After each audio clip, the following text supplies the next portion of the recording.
Nós te agradecemos por aquilo que tu tens sido na vida de cada um de nós. Te agradecemos pela música, te agradecemos pela mensagem, pela tua palavra e pelo teu sacrifício, que nos traz esperança e paz. Sê conosco e com cada um nesse instante, para que nós tenhamos condições de não só ouvir a tua palavra, mas absorver a mensagem e, acima de tudo, praticá-la. Por Jesus. Amém. Aqui, ó, uma estante. Pode ser uma estante, você sabe? Não, pode ser uma estante. Eu vou chegar um pouquinho para frente, tem um copo d'água, se você quiser servir aqui em algum momento. Não, pode levar um pouco para o lado ali, então. Pode levar um pouquinho para o lado ali, ó.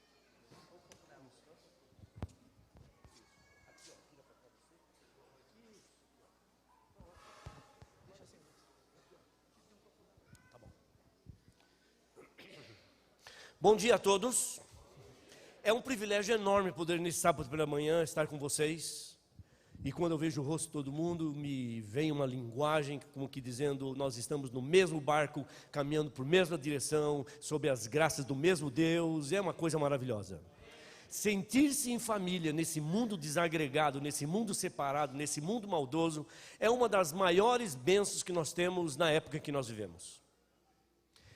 Esse mundo realmente ele se encarrega de criar em nós um estilo de vida que muitas vezes nós não percebemos, e quando nós reparamos, nós nos separamos um pouco de Deus, achamos que não, continuamos. E o que a Bíblia tem a nos dizer sobre isso? Eu vou escolher para hoje pela manhã uma parte da Bíblia que fala de duas coisas. A primeira, a postura dos filhos de Deus até um determinado momento, que Deus trata com uma certa dureza, Deus trata com uma certa firmeza. E a segunda, ele mostra a graça maravilhosa dele, que elimina toda e qualquer preocupação que nós temos a respeito da salvação, da esperança que existe nele. É realmente uma bênção, nós podemos conversar e entender o que ele tem deixado para nós. Aliás, hoje pela manhã eu trago para vocês boas novas e trago para vocês más novas. Boas notícias e más notícias para vocês. As boas notícias são o seguinte: se você estiver preparado, Jesus vai voltar. Más notícias: se você não estiver preparado, Ele vai voltar do mesmo jeito. Péssimas notícias: se você estiver preparado, Ele vai voltar. Se não estiver preparado, Ele vai voltar a si mesmo. E vale a pena nós conversarmos um pouco sobre essa postura. A sociedade hoje faz com que nós pensemos que estamos preparados. Esse é o grande problema. A nossa escala de valores às vezes é invertida. A gente pensa uma coisa, mas não é necessariamente aquilo que a Bíblia espera que nós façamos. Por exemplo, no Salmo 119, versículo 4, está escrito que Deus nos deu as suas leis para que nós as sigamos à risca. À risca. Ou seja, 100%, absorvendo as verdades e colocando essas verdades em prática 100%, mas nem sempre é isso que acontece. Às vezes nós temos a tendência de nossa sociedade de sermos dúbios e ficarmos satisfeitos com a dubiedade. Afinal de contas, eu estive na igreja sábado pela manhã. Deus agora tem que cumprir o papel dele de me abençoar durante a semana toda. Olha eu dando o meu melhor, olha eu sacrificando o que eu tenho de melhor. Como que é? Deus tem que cumprir o seu papel. E nós achamos, mas Deus nunca pediu para que nós o sigamos. Não existe esse verso na Bíblia. Lá diz o seguinte: eu quero que você me siga em primeiro lugar. A gente segue em segundo, em terceiro, em quarto lugares da nossa escala de valores e achamos que estamos bem. Eu fui professor a vida toda. Estou acabando de me aposentar. Mais de 40 anos em sala de aula. Aí, foi meu aluno aí. Foi meu aluno, foi? Não. Não teve oportunidade, mas você chegou lá na época que eu estava saindo. Aí é o seguinte, aconteceu uma coisa interessante. Um aluno chegou à minha mesa e eu dei um recado para toda a classe e falei o seguinte: olha, é o seguinte, o MEC permite que cada estudante aqui tenha 14 faltas no semestre. Se você chegou na 14ª falta e você faltar mais uma vez, não importa o motivo.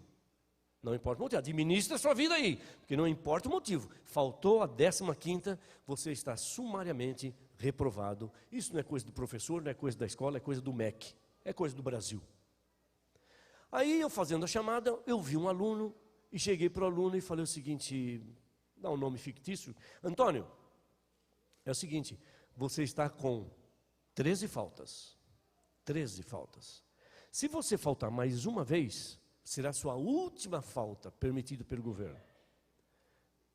Ele se arrepiou, ele olhou para mim, assustado, saiu de onde ele estava, veio até a mesa, olhou e falou assim, professor, eu não faltei isso não, eu posso ter faltado uma ou duas. 13 faltas, isso é um abuso. Eu nunca faltei 13 vezes. Eu falei, ok, faltou mais uma vez, vai ser a última, é que está aqui no livro.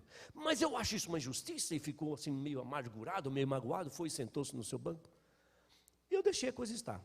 Na próxima aula que eu tive com aquela classe, eu cheguei, fiz a chamada, e após a chamada, passaram-se mais ou menos uns 10 minutos, o Antônio entra na sala de aula, abre a porta, bom dia, professor, bom dia, entra, senta-se no lugar dele. Aí eu parei a aula, que eu já estava dando a aula, e olhei para ele e falei assim, Antônio, na sua cabeça você está presente, no livro de chamada você está com falta, entendeu agora? Onde eu quero chegar com isso? Um dia nós vamos nos colocar na frente de Deus e vamos dizer para Ele, em teu nome eu operei milagres, expulsei demônios. Ele vai olhar, Valdecir, não te conheço. Na tua cabeça você fez grandes coisas, no livro você está em falta. É o que a Bíblia diz. É o que a Bíblia diz. Nós às vezes nos atrapalhamos com a nossa maneira e nossa escala de valores. Deus quer muito mais que isso, Deus quer significado. Todos os dias, na parte da tarde, quando terminava a aula, numa pequenina escola, estilo rural, 2 garotos muito amigos saíam da sala de aula e caminhavam por uma estrada de terra até sua casa. E lá iam os 2 meninos, 9, 10 anos, 11, alguma coisa por aí. Terminaram as aulas, eles iam para casa. E os 2 iam conversando, amigos que eram, conversavam, brincavam, e todos os dias eles passavam na frente de um grande muro.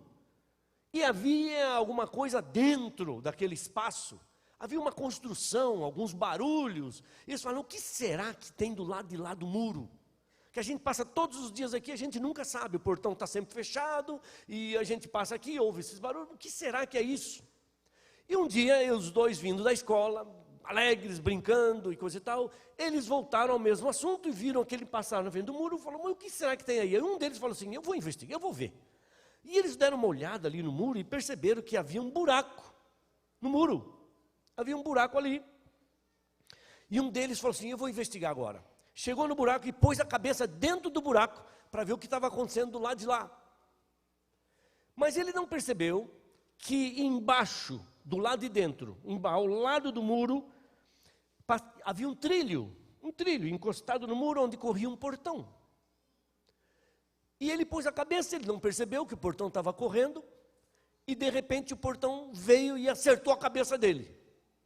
Ele levantou, tirou a cabeça do buraco, levantou, ficou meio atordoado assim, com aquela pancada do portão na cabeça.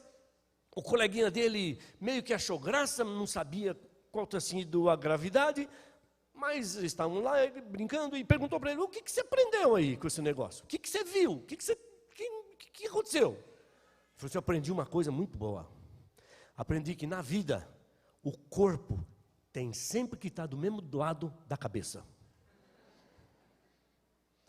Não dá para ter o corpo separado da cabeça.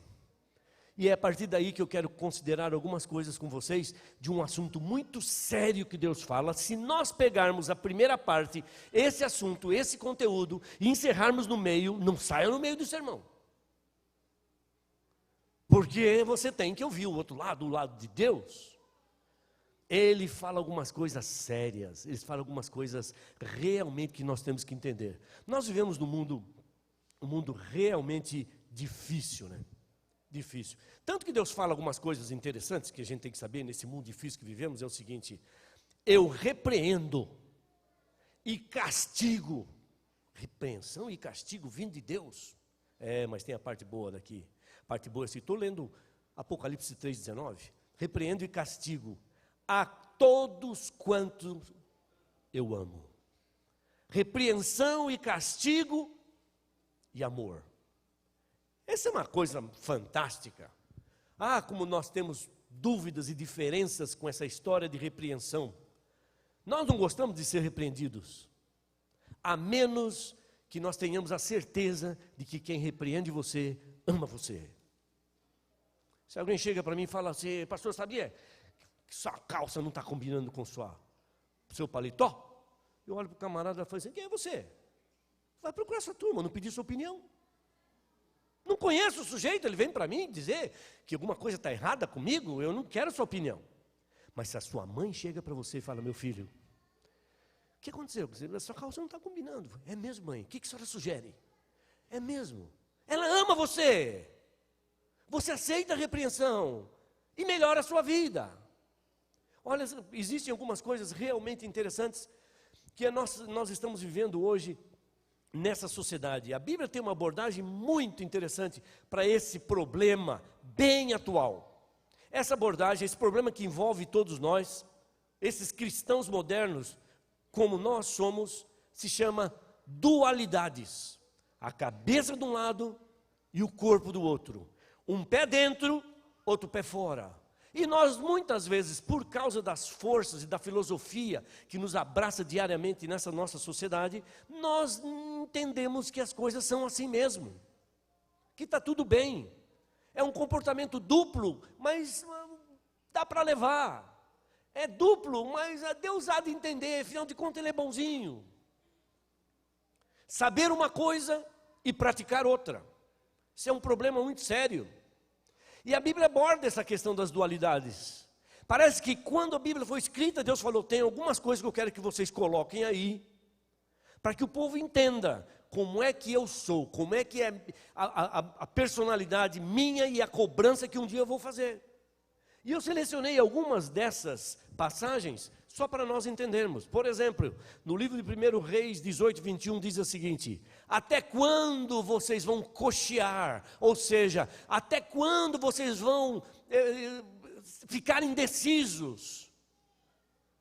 Até quando vocês vão cochear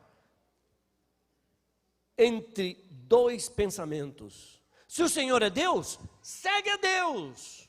Mas se você acha que Baal é Deus, segue Baal. Mas por favor, não fique em cima do muro. Sério? Está aqui na Bíblia. E tem mais coisas. Salmo 119, 113. Eu aborreço a duplicidade, mas eu amo a tua lei. A lei é unívoca. A lei tem uma postura direta. A lei assume apenas um lado. A lei não fica em cima do muro. E Davi vem e diz: eu aborreço a duplicidade. Eu observo a lei, concordo com a lei, acho que a lei é justa, é correta e vivo contra a lei. E vivo contra a lei. Em outras palavras, a Bíblia está chamando a nossa atenção para nós mesmos, para nós fazermos uma autoanálise e vermos onde está a nossa posição nessa situação da duplicidade. No Oséias 10, 2 diz o seguinte: o seu coração está dividido, por isso você vai ser culpado. O interessante é que aqui não fala que vai ser culpado pelo seu pecado, não fala que vai ser culpado pelas suas opções, fala porque você é dividido. É uma chamada para nós observarmos a nós mesmos e entendermos qual a nossa posição. Mateus 9,13. Ide, porém, e aprendei o que significa: eu quero misericórdia, eu não me interesso por sacrifício.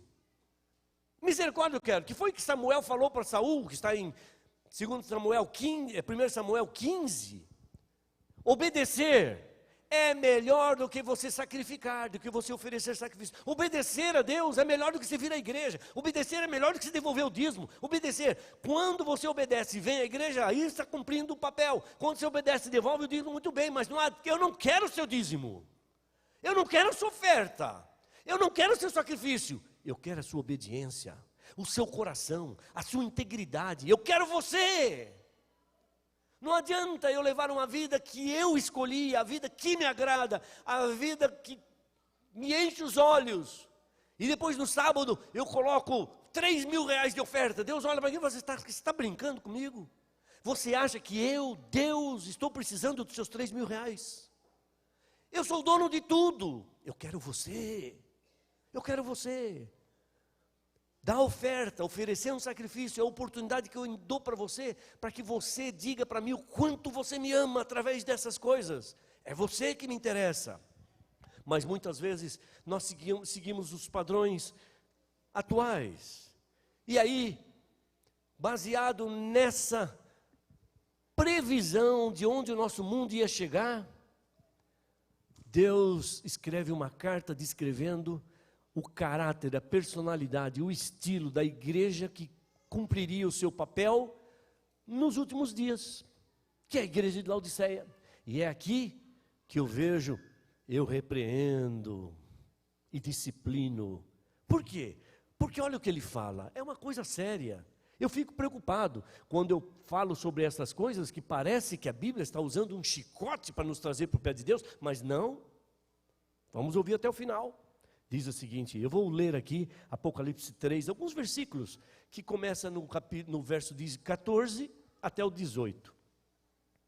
Ou até o 19. O 19 foi o que eu já mencionei. Diz o seguinte: ao anjo da igreja que está em Laodiceia escreve: isto diz o Amém, a testemunha fiel e verdadeira, o princípio da criação de Deus. Eu sei as tuas obras. Essa carta foi escrita para a última das 7 igrejas. E Deus diz: eu conheço vocês. Eu conheço a igreja que vai prestar culto para mim no final. E sabe o que acontece? Você não é nem frio nem quente. Em outras palavras, você tem um pé dentro e outro pé fora. Outras palavras, a cabeça está num lado, o corpo está de outro lado. Pode não acontecer coisa boa. Eu conheço vocês. Essa é a tendência. Esse é o mundo, essa é a filosofia do mundo que nos pressiona. Filosofia do mundo que nos encurrala. Filosofia do mundo que entra na nossa cabeça. Nós absorvemos e achamos que está tudo bem. Estou cumprindo minha parte. E olha só, em teu nome expulsei demônios. Em teu nome operei milagres. Em teu nome dirigi muita gente aos teus pés. E Deus vai olhar para mim e dizer assim: Valdecir, eu não conheço você. Quem é você? E aí a gente para e pensa: como que eu posso ter operado milagres em nome de Jesus e ele não me conhecer? Isso aconteceu muito. Isso a gente pode ver muito na Bíblia, inclusive. Vamos mencionar uma ou outra coisa a esse respeito. E porque você é morno, você tem um pé dentro e outro pé fora, eu vou dizer uma coisa para você: você me causa náuseas. Você cria reviravolta no meu estômago e eu vou vomitar você. Gente, que coisa séria. Mas é séria, mas é para nós. Mas é séria, mas tem que ser lembrada. Mas é séria, mas é a nossa realidade. É a pressão que nós sentimos de tantos meios de informação, tantas questões políticas, tantas questões que atraem a nossa atenção, atraem o nosso comportamento, atrai a nossa visão, e nós às vezes nem percebemos, porque afinal de contas, nós não estamos mal intencionados. Mas estamos divididos. E é bom que nós saibamos disso. Essa carta é uma carta para quem Deus ama. E Ele quer alertar o seu povo. E você diz: eu sou rico. Eu não tenho falta de nada, afinal de contas. Nós temos a Bíblia a hora que nós quisermos. Quantas nós quisermos. E se você não entende alguma coisa da Bíblia, você tem o Espírito de profecia. Você tem gente estudada que vem preparar material para cursos bíblicos. Nós somos ricos de informação, não temos falta de nada. E ele diz o seguinte: mas você não sabe que é um desgraçado, miserável, pobre, cego e nu? Olha como a Bíblia é severa. Sabe, não acho problema em você ser pobre, nem acho problema em você ser cego, nem o problema de você ser nu espiritualmente. O problema não está aí. Sabe onde está o problema desse verso? E não sabe. Esse é o problema. Se nós soubéssemos quando você sabe, a primeira coisa quando você está doente, para você se curar, é admitir que você está doente. Nós não admitimos, porque nós não sabemos. Eu sou pobre, mas eu não sei, eu me acho rico. Eu estou cego, mas eu não sei, eu acho que eu vejo muito bem. Eu estou nu, mas eu não sei, eu acho que eu estou bem vestido. Esse é o problema, você é e não sabe. E a Bíblia chama esse problema com todos os nomes. E olha só, como é que Jesus tratava as pessoas que eram dúbias na época dele? Olha só que coisa estranha. Mas antes de eu mencionar isso aqui, vamos para o finalzinho, versículo 18. Ele diz assim: eu aconselho que você compre de mim ouro provado no fogo, para que te enriqueças, vestidos brancos para que te vistas, e não apareça a vergonha da tua nudez. Ele já começa a dar aqui uma solução para o problema. Jesus não é daquele tipo de levanta o problema, pressione você. Você fica apavorado com a verdade que você ouve. E não, ele diz o seguinte: calma, eu tenho solução. Eu tenho solução. Olha que bênção, ele tem a solução. Vamos chegar daqui a pouquinho na solução. Mas Jesus, quando ele andava aqui na terra, ele vivia algumas situações que, por uma questão de tempo, eu não vou ler, eu não pedi que vocês acompanhem, mas vocês já conhecem, eu vou resumir algumas coisas aqui. Quando Jesus regressou para Jerusalém, ele andava pelo templo. E aí os principais dos sacerdotes e os fariseus observaram Jesus andando ali pelo templo. Eles tinham raiva de Jesus, porque Jesus fazia as coisas com muita autoridade, e eles queriam saber, eles tinham ciúmes, eles ficavam muito incomodados com Jesus, e eles pressionaram Jesus, e eles chegaram para Jesus e falaram: vamos fazer umas perguntas, vamos encurralar Jesus aqui. Esse sujeito que anda operando milagres, esse sujeito que anda dando conselhos para o povo, atraindo todo mundo, e o povo não vem mais para nós, agora só vai atrás deles. Vamos pegar Jesus, de jeito. Chegaram para Jesus e falaram o seguinte: queremos fazer uma pergunta para o senhor. Ele disse: pois não? Com que autoridade você faz essas coisas que você anda fazendo por aí? Eles não disseram que essas coisas que nos enciumam, essas coisas que nos trazem ira, porque o povo está indo atrás de você. Com que autoridade você faz essas coisas? Jesus parou. E Jesus, o gênio espiritual que era, olha para eles e fala assim: eu também vou fazer uma pergunta para vocês. Me diga uma coisa, sacerdotes, fariseus, homens da lei, homens da liderança espiritual da igreja daquela época. Vou fazer uma pergunta para vocês: o batismo de João era uma coisa dos homens ou era uma coisa de Deus? Aí eles vieram, eles pararam: só um minutinho, espera aí, não sai daí, eu já vou dar a resposta para o senhor. E eles vêm para cá, aquele grupinho, sacerdote, fariseus, principais. E daí, o que a gente responde? Se a gente falar que o batismo de Jesus é dos homens, o povo vai apedrejar a gente, porque o povo está acreditando nele. Agora, se a gente falar que é de Deus, ele vai olhar para nós e vai dizer o seguinte: então por que você não acredita?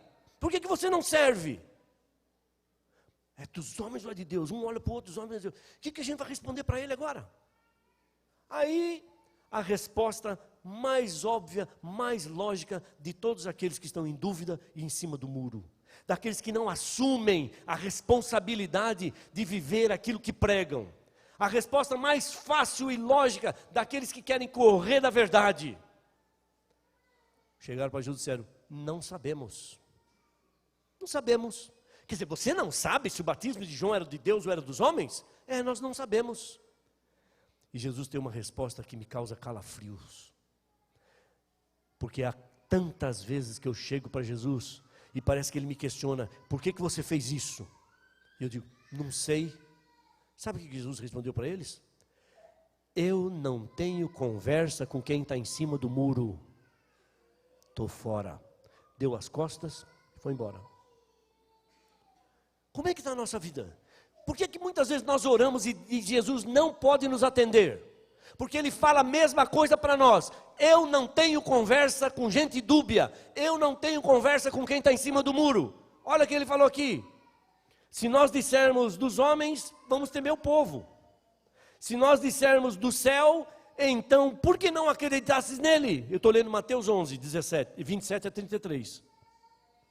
Então responderam a Jesus: não sabemos, ou seja, preferimos ficar em cima do muro. E Jesus, por sua vez, lhes disse: eu não tenho conversa com incoerentes.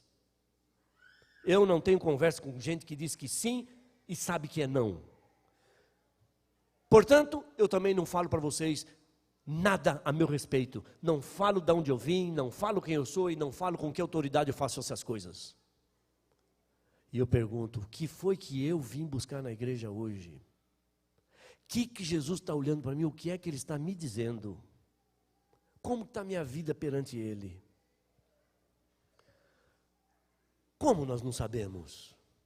Como posso ser cristão sem me posicionar? Temos que saber, temos que assumir. Uma vez, eu fui convidado a participar do encontro de 3 corais. O coral do IASP, que o maestro, então, naquela época, do IASP, naquela época, era o maestro Lineu Soares, com quem eu fiz parceria com todas essas músicas, com exceção de Deus Sabe, Deus Ouve. Lineu Soares. O maestro do Rio de Janeiro, que eu não me lembro o nome dele, e o maestro do coral de Curitiba, que era o Deni Menegus. Fomos nos encontrar os 3 corais, cada coral por volta de 100 a 150 cantores. Tanto do Rio, quanto de Curitiba, quanto do IASP. E foram para um final de semana num hotel em Curitiba, não sei quantos conhecem, chamado Hotel Dom Bosco. Um hotel maravilhoso, os jovens se reuniram lá, quase 500 jovens. Imagine só que final de semana é esse. Quase 500 jovens, foi uma bênção. Lá estava o pastor Edson Romero, estava o Lineu Soares, estava o pastor Hélio Cardassale, os outros maestros, Deni, mais um ou outro pastor ali, cuidando de todos esses jovens, acompanhando, melhor dizendo, esses jovens que estavam para um final de semana ali. E aí, foi uma sexta-feira à noite maravilhoso, um sábado encantador, aquela juventude, aquele louvor, aquela graça, aquela coisa maravilhosa. Sábado à noite, fantástico, mas quando chegou no sábado à tarde, antes de chegar na programação da noite, os líderes se reuniram, e eu presente, e eles falaram o seguinte: amanhã vai ter um momento de esporte, de brincadeiras, de eles se divertirem, essa coisa toda. O que é que nós vamos oferecer para eles antes, no momento espiritual? Vamos ver se a gente consegue colocar alguma coisa que chame a atenção deles, que eles cresçam. Queremos fazer uma coisa diferente, alguém tem uma ideia, coisa e tal? E alguém sugeriu o seguinte: por que nós não colocamos os jovens todos nesse auditório, que eles tinham um auditório lá, que comportava todos? Por que a gente não coloca eles lá e fazemos uma lista de todos os problemas pertinentes a essa fase da idade que eles estão? 18, uns 17 a 23, alguma coisa assim. Pós-adolescentes, sabe, e jovens ali, todos eles, na flor da idade, no calor da vida. E aí, falou: olha, tá bem, só que nós vamos fazer de forma diferente. Nós vamos lançar cada tema para eles e vamos deixá-los discutir os temas. E não vamos interferir nas respostas. Deixe que eles falem o que quiserem, eles são livres, ninguém vai ameaçar, ninguém vai punir, nem nada. Eles podem falar o que quiserem, levantar o problema que for. Mas antes vamos ver quais são os temas. Os temas foram aulas na sexta-feira à noite, questão de bebidas, questão de espiritismo, alguma coisa que acontece às vezes no dormitório, e obviamente os temas que não podem nunca faltar nessa idade, que é a questão do sexo antes do casamento, e assim vai. Drogas, essas coisas todas. Puseram vários temas aqui. E falaram: agora vamos deixar os jovens discutir os temas. Ok? Ok. Chegou o domingo pela manhã, lá estávamos 500 jovens. Explicamos tudo para ele, falando: nós vamos ficar aqui do lado, nós só vamos entrar, a hora que mudar de tema, nós estamos conversando sobre sexo. Sexo antes do casamento. Tinha questão de alimentação, essas coisas, também tinha lá. A hora que for mudar o tema um para o outro, nós não vamos dar o nosso palpite, nós vamos trazer a conclusão que vocês vão chegar para a Bíblia. A Bíblia. Por exemplo, se vocês chegarem à conclusão que comer carne de porco é uma coisa boa, nós vamos dizer: não, mas o que a Bíblia fala sobre isso? Se vocês chegarem à conclusão que sexo antes do casamento é válido e necessário, porque qualquer argumentação que vocês usarem, o que diz a Bíblia? Se chegarem a alguma outra postura, o que diz a Bíblia? Tá bom, e ficamos a um canto. Eu me arrepiava com algumas respostas, na discussão deles, aquela coisa toda, e eles conversaram. tema é este. Podem, o que vocês acham? Um levantava aqui e falava, eu acho isso. E você? Eu acho isso. Eu acho. E ficaram discutindo os conteúdos ali. E nós observando. Mudavam. Aí tinha que mudar o tema, coisa e tal. Pasmem vocês. Pasmem. Eu não posso me esquecer disso.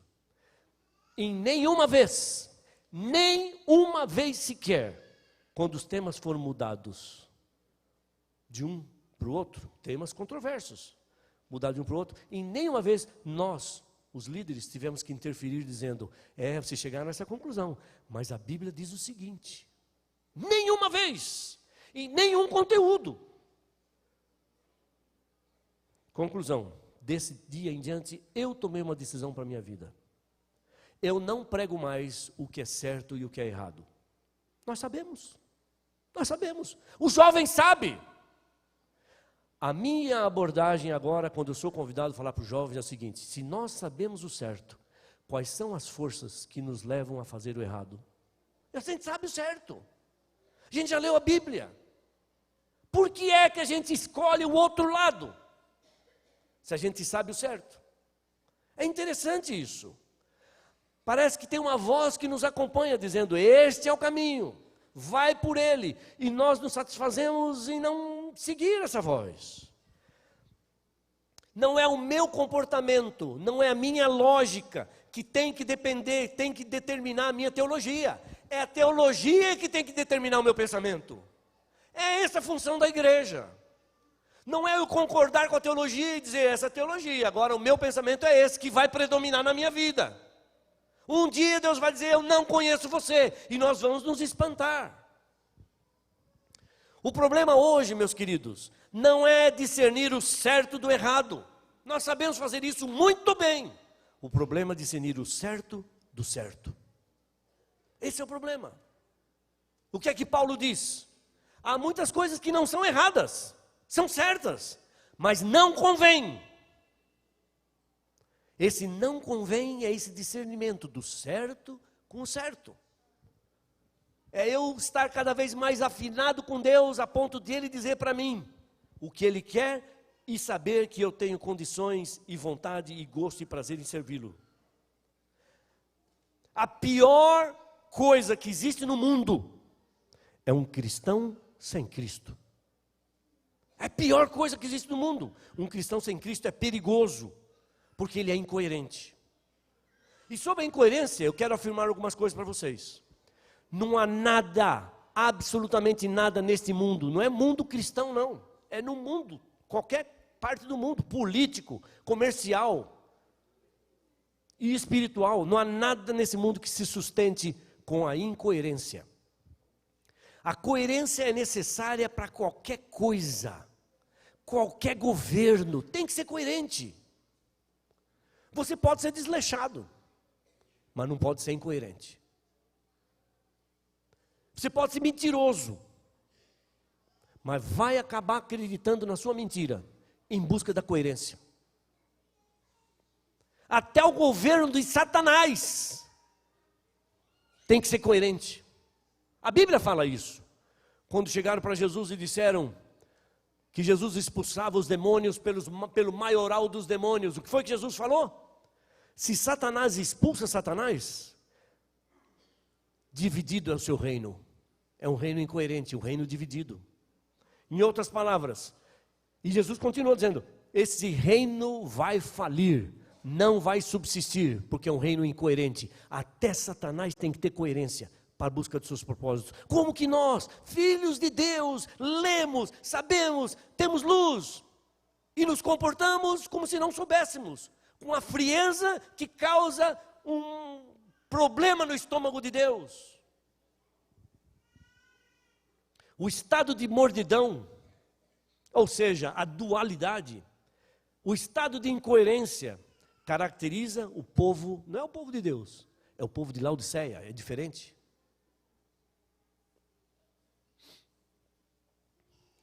Num outro momento na vida de Jesus, olha como que Jesus trata esse assunto. Os fariseus chegaram para Jesus e disseram, duvidando da origem de Jesus, da paternidade dele, que tinha mãe, mas não tinha pai, eles diziam, nós não somos como você, nós não somos filhos de prostituição, nós somos filhos de Abraão. E aí, Abraão, nós somos filhos de Abraão. Aí Jesus falou, vocês são filhos de Abraão? Cadê a coerência? Se vocês são filhos de Abraão, simples, façam as obras de Abraão, sejam coerentes. Mas vocês estão querendo me matar, isso Abraão não fez. Quer saber qual é a coerência da sua vida? E Jesus falou a frase mais forte que ele já falou até agora. Vocês são filhos do diabo. Gente, que coisa. Por que Jesus trata esse assunto com essa dureza? Por quê? Porque esse assunto é um dos piores e mais profundos e aquele que tira as pessoas da igreja com mais facilidade. Outra coisa, olha como a gente tem que olhar a Bíblia com os olhares. Não é interessante que Jesus conta uma parábola e ele fala sobre a casa. E ele diz, há dois tipos de casa. Uma casa foi construída na areia e a outra casa foi construída na rocha. A casa que foi construída na areia, veio um vento, derrubou a casa, não tinha alicerce. A casa que foi construída na rocha, veio o vento e ela subsistiu, ficou em pé.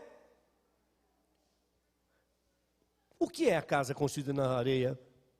O que é a casa construída na rocha? Logo nós dizemos, a construída na areia é aquela casa sem fundamento espiritual. É aquela casa que não dá valor para as coisas de Cristo. Aquela casa que não acredita, não tem religião, não tem igreja. Aquela casa que as pessoas fazem o que querem, coisa e tal. E a outra? A outra são filhos de Deus. A outra são os filhos que vão louvar o nome dEle. A outra são os filhos que vão... Não. Nada disso. Nada disso. A Bíblia trata desse assunto com muita seriedade e diz o seguinte: aqueles que ouvem as minhas palavras e as praticam, construíram casa na rocha. Aquele que ouve, ou seja, todos nós que ouvimos, todos nós que sabemos, todos nós que temos a noção entre o certo e o errado, porque Ele nos deu, mas não praticamos, é como aquela casa construída na areia. Todos são adventistas do sétimo dia, todos são cristãos. Só que há um cristão que ouve e pratica, casa na rocha. Há um cristão que ouve, eu já fui à igreja hoje, Deus há de me abençoar amanhã. Sério, é muito sério. Mas, esse que eu estou falando para vocês, pode ser resumido numa única frase: ter tudo sem Cristo é não ter coisa alguma. Não ter absolutamente nada com Cristo é ter tudo. Cristo é o segredo. Cristo é o começo, o meio e o fim. Cristo é o merecedor da nossa atenção. Ele é o merecedor da nossa devoção. Mas nós confundimos muitas vezes o nosso umbigo com Cristo. Se as coisas realmente me cativarem, me trouxerem um tipo de lucro, me trouxerem um tipo de bênção material, então eu acredito, mas essa história de eu me devotar somente para Cristo é um problema. E nós dizemos, eu estou rico, estou abastado, não preciso de coisa alguma. Meus irmãos, vou dizer uma coisa para vocês. Nunca houve na história desse mundo espiritualidade perfeita em momentos progressistas, em momentos de fartura, de abundância, quando as pessoas se sentem autossuficientes. Papai paga o estudo para você? Cuidado. Você tem bolsa, tem futuro garantido? Cuidado. Os negócios estão indo muito bem? Cuidado. Porque a prosperidade pode sim ser inimiga da espiritualidade. Satanás sabe que se ele levar tudo de você, levar a sua família, levar o seu dinheiro, levar as suas posses, sua casa, sua roupa, e você se sentir absolutamente só nesse mundo, ele sabe que há uma grande chance de se voltar para Deus. Portanto, ele, na esperteza satânica dele, ele tira o suficiente para você começar a duvidar de Deus. Ele não tira tudo, porque ele não quer colocá-lo nos braços de Deus. Ele tira aquilo que vai lhe causar dúvida.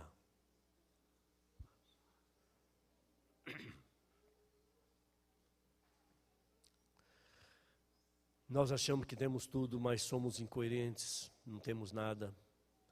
Mas é interessante de pensarmos como Deus nos vê de forma tão diferente. Ele vê a igreja rica. E ele diz o seguinte: estou rico e abastado e não preciso de coisa alguma. Se eu parasse o sermão aqui, como disse para vocês, ia ser um desespero. O pastor foi lá e leu Apocalipse 3, meu pai, é muita paulada. E falou que nós temos um problema sério, coisa e tal, mas não para aí. Esse Cristo que ele nos castiga, nos adverte, nos admoesta, ele nos ama. E ele sabe que o mundo está terrível a situação que nós estamos vivendo. Eu considerava o mundo mais ou menos assim, ó, vê se vocês me acompanham na minha ideia. Eu achava que o mundo era como uma piscina, a ética do mundo, a filosofia do mundo. No passado aí, a Bíblia fala que a gente não tem que se apegar no passado, mas a gente pode analisar o crescimento exponencial do mal e da maldade. O camarada entrava nessa piscina, a água da imoralidade estava batendo no joelho, mas ele estava nesse mundo, no meio da imoralidade, e ele andava, a água. Se ele quisesse se misturar com a imoralidade do mundo, ele tomava uma decisão, e ele dizia o seguinte: a água está aqui, a imoralidade está batendo nos meus joelhos. Eu estou conseguindo me manter em pé aqui. Mas eu quero essa imoralidade. Ele tomava uma decisão e mergulhava. Hoje, a água está aqui. E você está na ponta dos pés. Eu não posso passar na frente de uma banca com a minha mãe, por exemplo. Não posso assistir a um programa de televisão com a minha mãe, ou então ver alguma coisa na internet do lado da minha mãe. E nem a gente sozinho consegue administrar toda aquela avalanche que vem sem pedir licença. Eu me lembro quando era menino, como é que era a moralidade naquela época? Tudo meu pai e minha mãe diziam: olha que escândalo, olha que escândalo, olha que escândalo. Hoje, criança de 8 anos acompanha tudo isso, todas essas coisas e não se vê escândalo. Realmente a coisa começou a pegar e nós não percebemos. Porque quando nós nos envolvemos, já nascemos nessa coisa e parece que isso faz parte da vida. É como Isaac Epstein, um filósofo da área de comunicação e da linguagem, ele falou numa frase lapidar, achei fantástico: o peixe é o último a reconhecer a existência da água. É o ambiente dele. Nasceu na água, vive na água, aquilo para ele não é nada, aquilo sempre existiu, então ele não reconhece a existência da água. Será que nós reconhecemos a existência do mal de tão envolvidos que nós estamos, queiramos ou não? Se nós comparássemos Apocalipse 17 com Apocalipse 18, nós vamos começar a entender a graça das coisas. Diz o seguinte: você fala, estou rico, abastado, não preciso de coisa alguma, mas não sabe que és infeliz. Você não sabe que você é infeliz. A corrida atrás das coisas traz um tipo de felicidade. Você não sabe que você está nu. Você não sabe que é pobre, não sabe que é cego e não sabe que é nu. Se nós compararmos com o versículo 18, tudo se resolve. O sol nasce de novo. E nós começamos a perceber que essa mensagem não é de repreensão necessariamente. É uma mensagem de esperança, porque é o seguinte, ele diz assim, no verso 17 diz que o homem é pobre, no 18 diz que Cristo tem ouro. Que bênção! Que maravilha! Por que eu vou me preocupar com essa mensagem que todos acham que é uma mensagem dura? Ele fala assim, você é pobre, mas não se preocupe, eu tenho ouro. No verso 17 diz, você está nu, mas não se preocupe, eu tenho as vestes da justiça. No verso 17 diz, você é cego, mas não se preocupe, eu tenho o colírio que vai abrir os seus olhos. Esse aqui não é um capítulo de punição, não é um capítulo terrível para nós, é um capítulo de bênçãos, é um capítulo de maravilhas. O mundo nos está pressionando, mas Jesus Cristo é a solução, amém? É Ele. Ele tem que dizer como está o mundo, e nós muitas vezes nos vemos como o mundo está, e nos sentimos dentro dele, e nos sentimos pressionados, mas diz, não se sinta mal. Eu falei que você é pobre, mas não se preocupe, vem comigo. Eu tenho ouro para você. Você é cego, não se preocupe, vem comigo. Eu tenho o colírio da justiça, tenho um colírio para você. Você está sentindo nu, ridículo, exposto. Não se preocupe. Eu vou tirar sua vergonha. Eu tenho as vestes da justiça. Vem comigo e você vai pôr o mundo debaixo dos seus pés. É Jesus. E ele não termina aí quando ele entra nesse discurso do amor. Para cada problema, para cada necessidade, para cada nudez, para cada cegueira e pobreza, Cristo, somente Cristo tem a solução. No verso 17, ele diz, no verso 18 ele diz comprar. Com o que você vai comprar? Você leva a ele o seu pecado. E ele dá para você, ele devolve para você perdão e paz. Quer mais que isso? Que bênção! Só Jesus, não há outra. Através de uma entrega total, de uma vida com Ele. Em Mateus 6,33 diz, buscai primeiro o reino de Deus e a sua justiça. Aí está o problema. Qual é, na nossa escala de valores, o primeiro lugar? Quem está ocupando o primeiro lugar? Quem? E todas as coisas vão ser acrescentadas. E por outro lado, Deus é um Deus de bênçãos totais. Ele não dizia, eu vou acrescentar alguma coisa para você. Não, todas as coisas vão ser acrescentadas. Entrega teu caminho ao Senhor, confia nele, e Ele vai fazer alguma coisa para você. E Ele vai pensar o que Ele vai fazer de bom para você. Não. E Ele diz, e tudo Ele fará. Olha que Deus que nós vamos servir nesse sábado pela manhã. Um Deus totalitário. Um Deus que diz, todas as coisas eu vou lhe dar. Tudo eu vou fazer por você. Buscar-me-eis e me achareis quando me buscardes de todo o coração. Meio coração não serve, não serve. Nós costumamos nos gabar de algumas coisas. Da Bíblia que nós sabemos de cor. Dos versos. Ensinamos para as crianças que vieram hoje aqui para frente devem saber de cor. Se eu dissesse, complete a seguinte frase comigo, o Senhor é meu pastor, nada me faltará. Nós sabemos, as crianças sabem, todos sabem. E eu tenho uma perguntinha para fazer, para vocês e para mim. Se o Senhor é meu pastor e nada me faltará, por que é que nos falta tanto? Por que é que nós ficamos chorando pelos cantos? Por que é que nós temos tanta divisão? Por que é que nós temos tanto problema? Por que é que nós temos tanta desgraça no nosso meio, se o Senhor é meu pastor? Alguma coisa está errada. E nós temos que conseguir entender o que é que está errado nesse caminho. E agora, a parte maravilhosa, a parte final. A coisa mais impressionante é aquilo que Deus oferece para a sua igreja. Ele tem uma mensagem de amor para nós. Deus quer se revelar a você. Eu dei o título para esse sermão, não sei se alguém conseguiu ler, viu? O título é, você quer jantar comigo? O que tem a ver coisa com outra, pastor? Querer jantar comigo? Isso é um sermão para apaixonados. O que o jantar tem de importante na nossa sociedade? Eu me lembro muito bem que quando comecei a namorar com a Creriane, ela era minha aluna, eu comecei a namorar com ela, e a primeira coisa, antes desse início de namoro, foi um convite que eu fiz para ela, exatamente assim, você quer jantar comigo? Porque jantar é uma coisa de paz. É impossível chamar uma pessoa para jantar comigo que eu quero brigar, eu quero lavar roupa suja, impossível.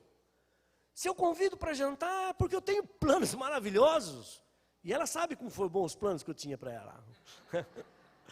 Quando o pessoal pergunta, como é que vai a Creriane? Eu digo, ela está bem cuidada. Que maravilha! Fomos jantar lá em Olambra, na Casa Bela. E começamos a morar lá. Boas novas, boas notícias, jantares. O que tem a ver com a promessa de Jesus e aquilo que Ele quer que nós sigamos e façamos, que a gente receba dEle? É o seguinte, Ele olha para o seu povo e diz o seguinte, você quer jantar comigo? Você quer jantar comigo? Onde está escrito isso? No versículo 20 do capítulo 3 diz o seguinte, eis que estou à porta e bato. Eu estou convidando você. Eu te dou liberdade. Você acha que lá fora tem liberdade? Entra nas drogas e diz que você sai a hora que você quer. Quero ver. Liberdade só em Jesus. Ele diz, eu estou à porta e bato. Se você ouvir e decidir abrir, eu entro. Se você não decidir abrir, eu fico aqui fora batendo ainda. Eu não vou entrar na sua vida para fazer uma devassa. É você que vai abrir a porta para eu entrar. Você tem que decidir. Deus não pode decidir por nós. E ele diz, quando eu entrar, o que eu vou fazer na sua casa? Vou cear com você.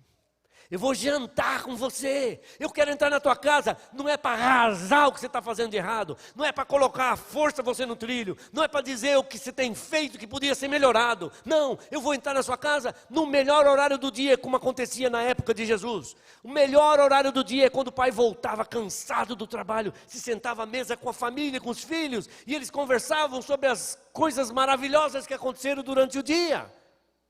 Um olhando para o outro e dizendo, somos família, nós nos amamos. Jesus está querendo dizer a mesma coisa. Se você ouvir a minha voz e abrir a porta, eu vou entrar na sua casa e vou jantar com você. Boas novas, boas notícias, é o jantar. Esse sermão não tem o chicote de Jesus. Não existe. Jesus não tem chicote. Ele tem algumas admoestações para quem ele ama. O que ele tem é disposição para jantar com você.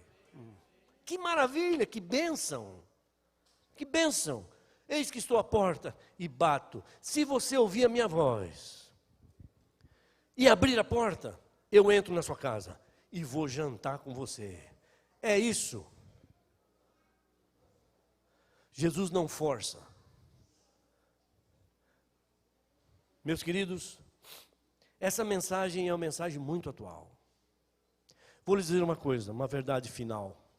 A igreja nunca será o que nós queremos que ela seja. Nunca, nunca. Eu tenho bons ideais para a igreja. Ela não vai ser os seus ideais. A igreja é o que nós somos. Esse é o ponto. Quem sou eu? Para que a igreja melhore porque eu estou aqui. Eu tenho que puxar fila, eu tenho que ser o exemplo. Você só vai ser o exemplo se você trouxer clima de amor de quem tem jantado com Jesus. Não há outra forma. Vamos jantar com Jesus, que é a melhor coisa que tem. É a melhor coisa para endireitar os nossos caminhos. Que Deus abençoe vocês. Que nós entendamos que essa mensagem, ela é maravilhosa. Essa mensagem é uma mensagem de salvação, de alegria, a despeito de ser um capítulo dedicado, um trecho da Bíblia dedicado à última igreja das 7, que ele escreveu a história das igrejas, que é a nossa, que é uma igreja fria, é uma igreja morna. Quem dera nós fôssemos frios, ou quem dera fôssemos quentes. Ele quer que nós sejamos quentes. Porque se você for, você vai ter o melhor convite para o jantar. Que Jesus abençoe a todos nós. Eu agradeço uma vez mais a atenção de vocês. Oro para que Deus derrame as suas bênçãos sobre todos nós. E que a gente possa viver cada dia mais, escolhendo o lado dele, saindo de cima do muro e abraçando a verdade da vida com ele, do jantar maravilhoso que ele tem preparado para nós. Amém. Amém.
É tão bom viver com Cristo, tudo fica mais bonito seu amor nos acompanha,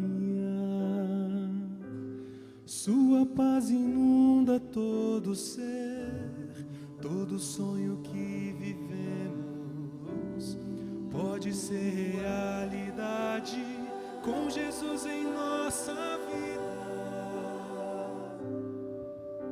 Seremos fontes da verdade com a força do amor.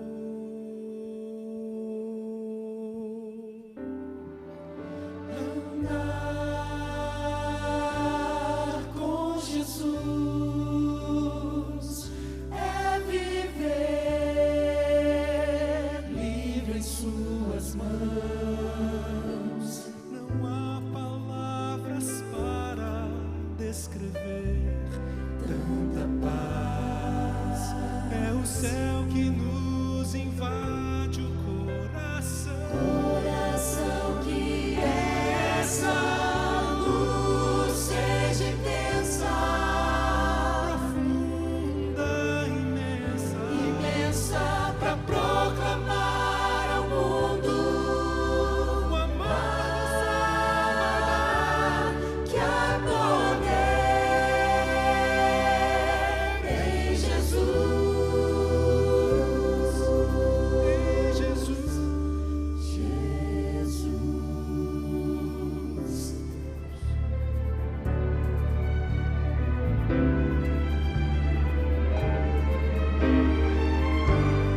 Cristo pode transformar a tristeza em alegria, dar conforto a quem padece e salvação a todo que quiser.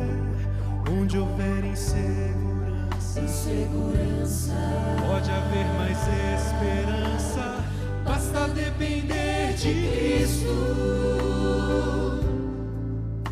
Só Ele pode nos dar vida, pois morreu para nos salvar.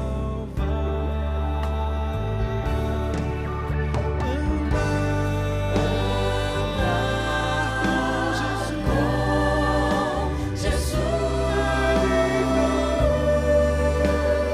livre em suas mãos. Não há palavras para descrever tanta paz. É o céu que nos invade o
Nós vamos encerrar com a bênção de Hebreus. Portanto, vamos fechar os nossos olhos.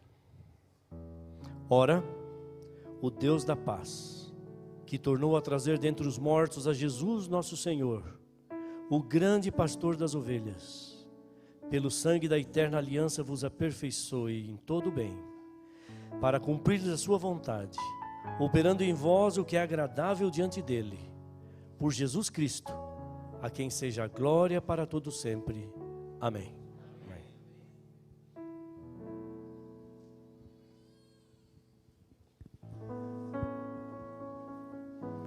Pastor, em nome do Ministério da Mulher, nós queremos agradecer pela sua presença.